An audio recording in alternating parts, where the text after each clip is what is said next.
Isang cybersex din ang sinalakay ng mga operatiba ng NBI sa Dinalupihan, Bataan. Ang modus ng mga naaresto, nagpapanggap ng mga babae para makapambiktima ng mga dayuhan. Balitang hatid ni John Consulta.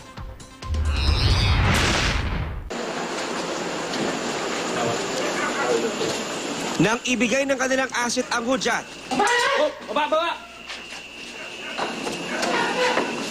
sinilakay na magkasanib na puwersa ng NBI at Presidential Anti-Organized Crime Commission o PAO ang isa sa 6 na target sa Dinalupihan, Bataan pasado alas 11 ng gabi. Mabilis na pinadapa ang mga bantay sa labas para di na makalaban pa at inakyat ang mga umunoy nagsasagawa ng cybersex operations. Sa ibang mga target area, kinailangan pang mag-over the background ng mga ahente para makapasok. Inabutan ng mga operatiba ang ilan sa mga chatters habang naka-online pa.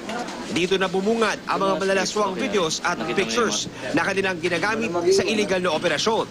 Modus daw ng mga sinalakay na cybersex chat hub centers ang mambiktima ng mga dayuhang customer gamit ang mga pre-recorded pornographic materials na nakalagay sa kanilang mga computer.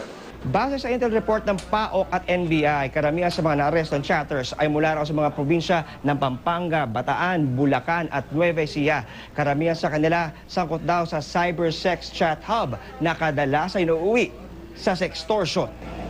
Habang iniinganyo nila, kachat nila, paghuhubagin nila without them knowing na nire-record na pala nila yung activity na ginagawa dun sa kabilang line. Iti-threaten siya na ibigay ito sa mga kamag-anak, sa opisina, o dun sa mga kakilala. So, kapag hindi siya nagbayad. Maring itinanggi ng ilang mga naaresto ang parata, pero sa huli, meron ding umamin sa modus.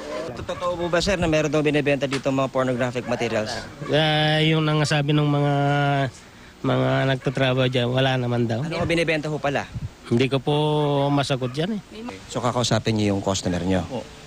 Tapos magpapakilala kayo na kayo yan o ibang tao? Kami po.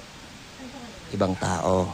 Initially, ang violation na nakikita natin dito is yung violation ng Section 4C ng Republic Act 10175. Ito yung Cybercrime Prevention Law. 45 cybersex chatters ang naaresto sa operasyon, habang mahigit 100 computers ang kinumpiska at sasailalim sa forensic examination ng NBI. John Consulta, GMA News.